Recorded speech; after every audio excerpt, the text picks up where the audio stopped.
It's the 202. It's the 202. It's the 202. It's the 202. This is how we do when we party. It's the 202. It's the 202. Today, coming straight to you on the 202, celebrity DJ Beauty and The Beatz, one of the hottest young professional DJs in the world, and she's only 15. Wow. Plus a peek inside the performance studio at Sirius XM Radio. My buddy Ferman here stops by to listen in on my interview with singer-songwriter Anthony David. That's right. If it's happening in D.C., it's all happening right here on the 202. So let's get to it. It's the 202. It's the 202. It's the 202.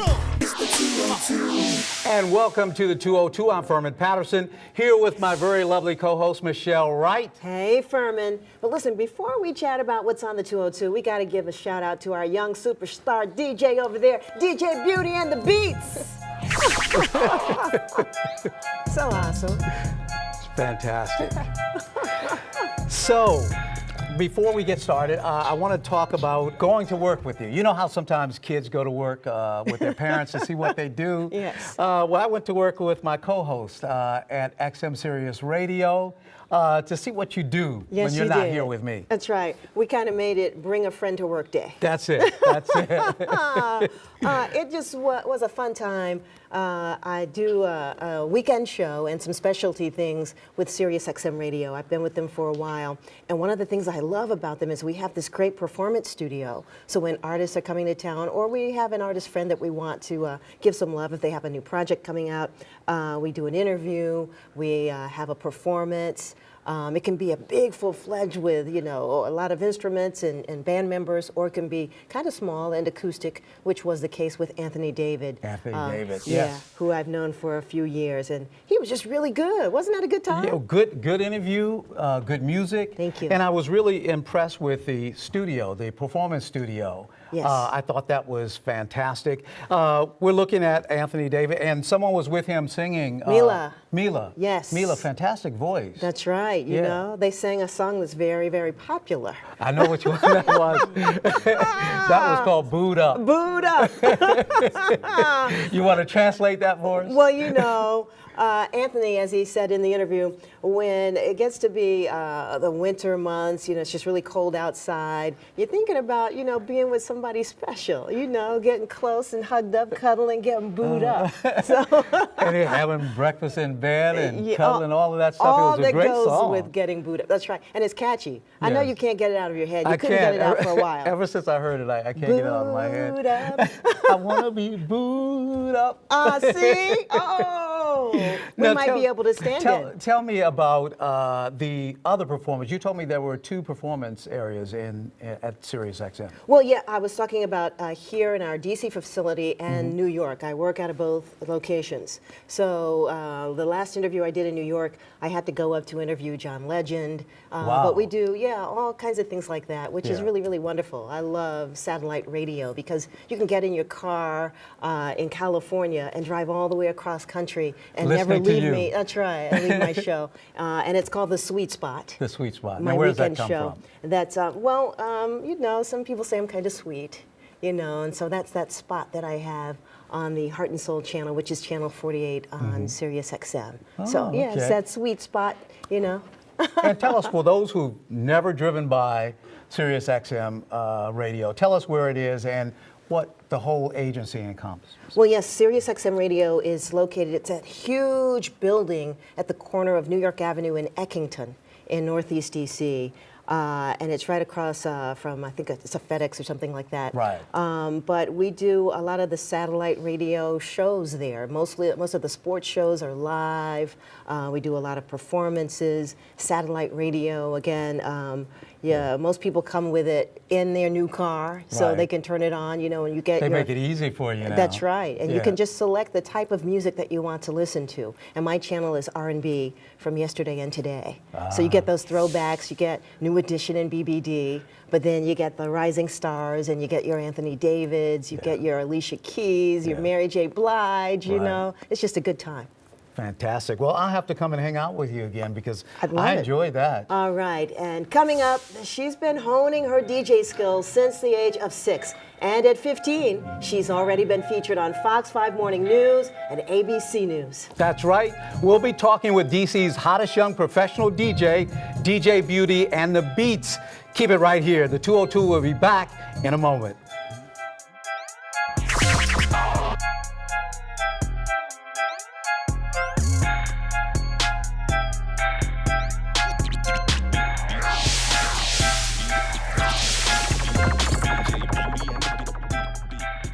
It's the 202. It's the 202. It's the 202. It's the 202. It's the 202. Welcome back to the 202. At just 15 years old, DJ Beauty and The Beatz had already gained the respect of some of the nation's top DJs and entertainers. Now, not only did DJ Biz Markie tell us she was dope, but even DC's godfather of go-go, Chuck Brown, once told her she was a big deal. Welcome, welcome. Hello. How are you guys? Really we- good. We're just fine. We're thrilled to have you here. Thank you for bringing me. Now tell me, 5, 6 years old, what on earth went through your mind? Did you say, I want to be a DJ? What happened? Well, when I was younger, I already knew I was into music. So any instrument really caught my attention. I played the acoustic guitar, then the electric guitar, the African drums. And so I just loved music. And some things I would pick up and then put away really quickly and go on to the next thing. So when I told my parents that I wanted to DJ equipment cost a lot of money. And so they didn't want me to just pick it up and then throw it away like I did some of the other stuff. So for a while I had to beg and beg and beg. And after a while they realized that I really wanted to do it, because usually after the first 2 days of begging, I'll be like, you know what, it's not gonna happen. But for this, I just kept asking and asking, and they finally got it for me. Wow. Now, where did you get your taste for music? Because you play all different types of music. I Yeah. check you out on social media, and I see the love you get, and I listen to some of the things. How did you know so much music? Is it your parents? Yeah, my parents, my mother is Haitian. Okay. And my dad is American, except my dad was a radio personality at one point, and he's also a poet.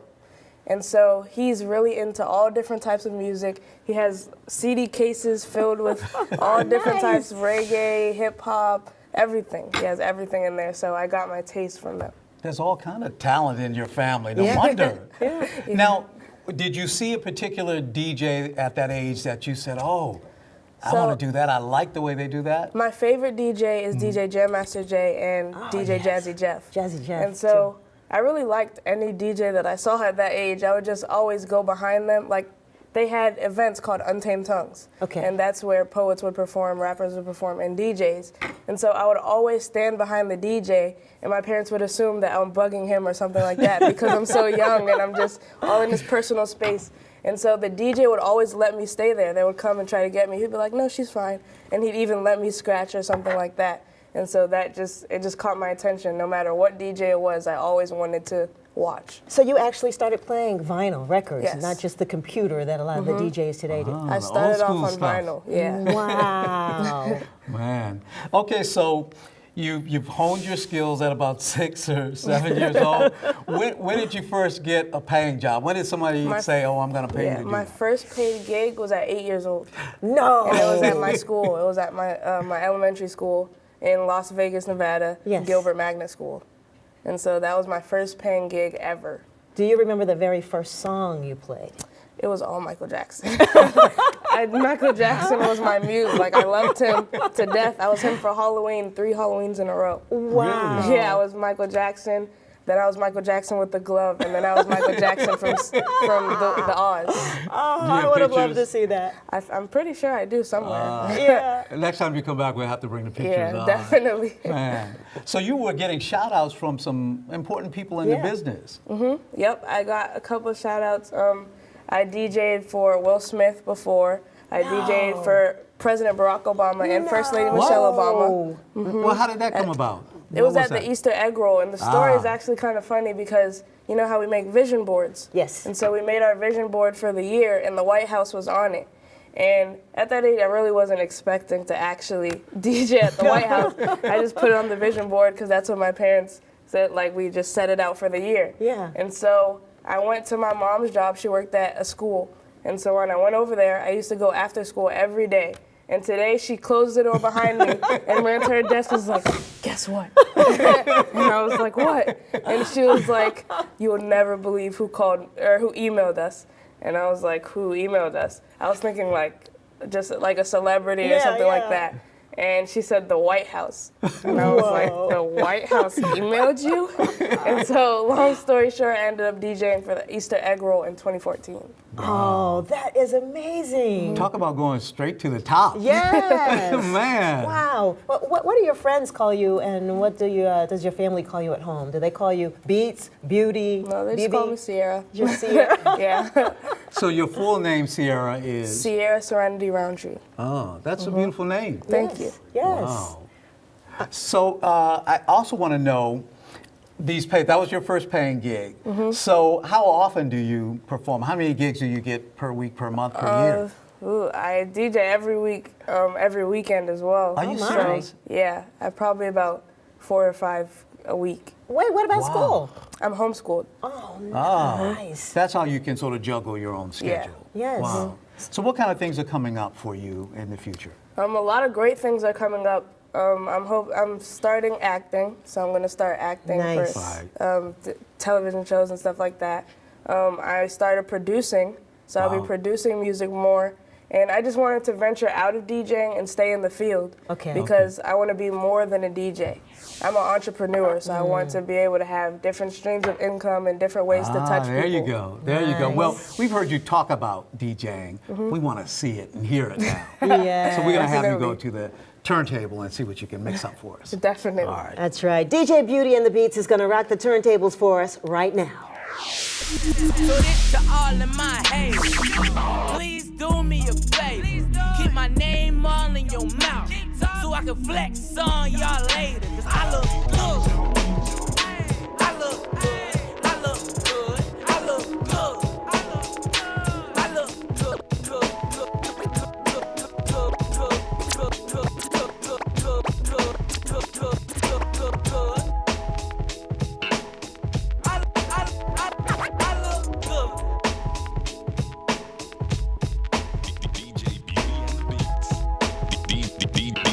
DJ Beauty and the Beatz.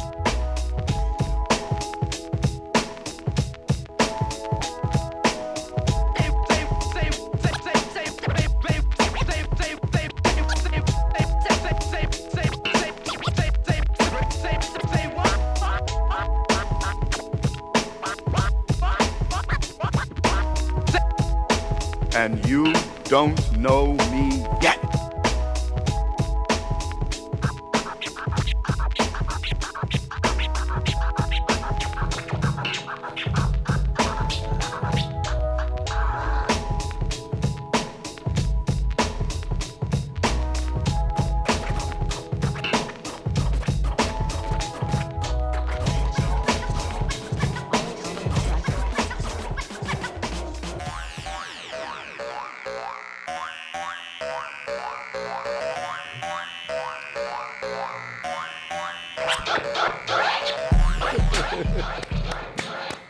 Coming up, what do you get when DC's creative community is in full drive mode? You promote all things made in DC. Stay right where you are. The 202 will be back after this.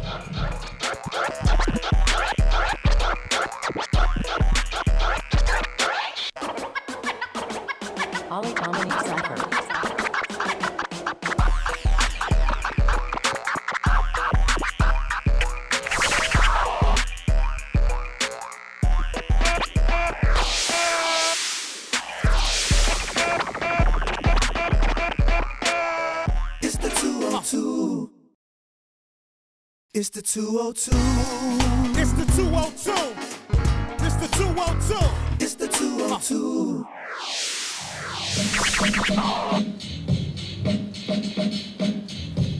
Welcome back to the 202. In a city where the creative community is nearly bursting at the seams, how do you get the word out? Well, one answer, made in DC. The District of Columbia is now the capital of creativity. With its diverse array of makers, it is a must that we bring you Made in DC. Hey everybody, I'm Will Carter with Made in DC. We're in historic Georgetown today at a very special place, Dogtag Bakery. Come inside and meet the CEO, Megan Ogilvy.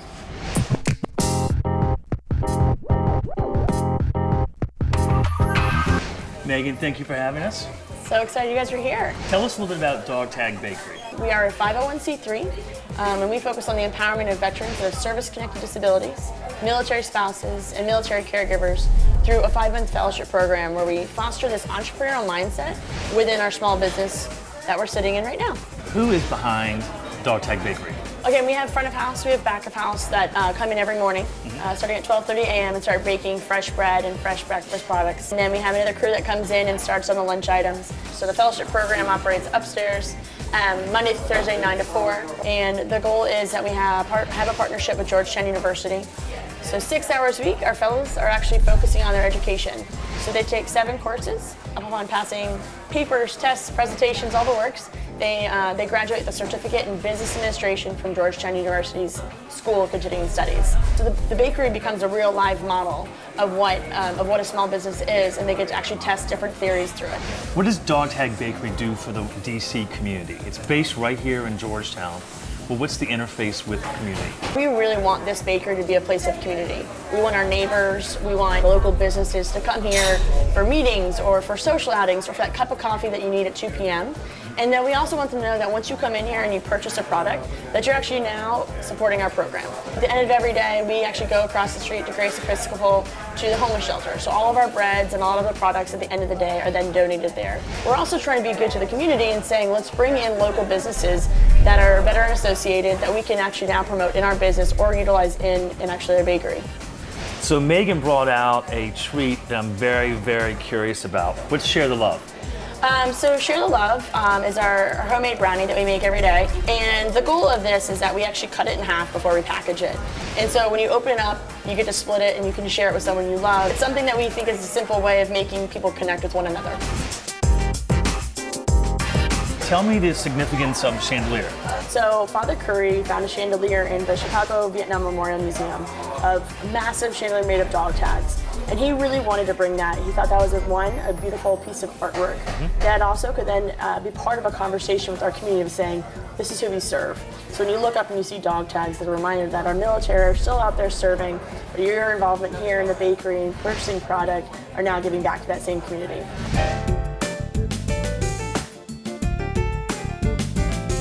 Tell us a little bit about the history of the bakery. How did it get started? We have 2 co-founders. One is Father Rick Curry. He's from Georgetown University, an adjunct professor there. And we have Connie Milstein, who's a successful businesswoman, but a very big philanthropist, both who had initiatives working with military families and their veterans, focusing on job, employment, and the empowerment of moving forward. Nice. So a lot of our viewers would probably be interested in success stories of your graduates. Do any come to mind? We have quite a few, 20% of our graduates are starting their own business or nonprofit. So we have an Army veteran that started his farm that provides all the produce to Walter Reed. We have another military veteran that actually has started their own production company showing videos on how to take care of your family while your loved one's serving abroad. So we have so many different levels of success, and our program is really about meeting them where they are at and then help giving them the tools, the knowledge, and the support to keep them moving forward. Teaching a man or woman how to fish, really. Megan, thank you and your staff here at Dogtag Bakery for bringing us in today. We had a wonderful morning. Everybody, don't forget, share the love.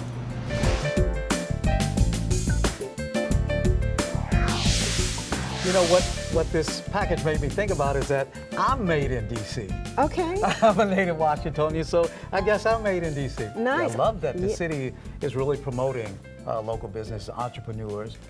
I love that creatives. too. Yeah. And I love that we show it on the 202. There you go. And that's all due to the mayor, Mayor Muriel Bowser, awesome. who's behind that sort of creative economy here in DC. I love it. I love it. I love it. All right. Well, it's been a great show. Thanks to our guest, DJ Beauty and The Beatz, and my partner, Michel Wright. And thanks to all of you. And that's it for the 202. Ferman and I will see you again next time.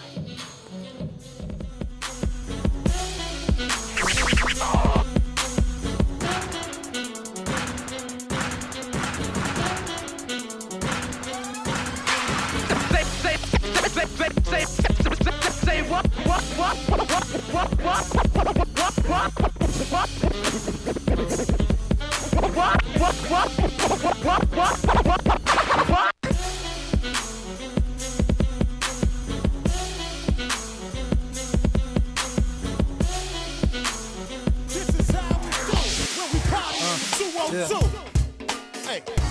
Home of that good live music. Live on set, live audience approves it. The best hosts, it don't get no tighter. Ferman and Michel can't get no brighter. Taxation, no representation. But the 202 reppin' for the capital nation. So from 703 to the 301. Yeah, we all come to have some fun. It's the 202. It's the 202. It's the 202. It's the 202. This is how we do when we party in the 202. It's the 202. This the 202. This the 202. It's the 202. This is how we do when we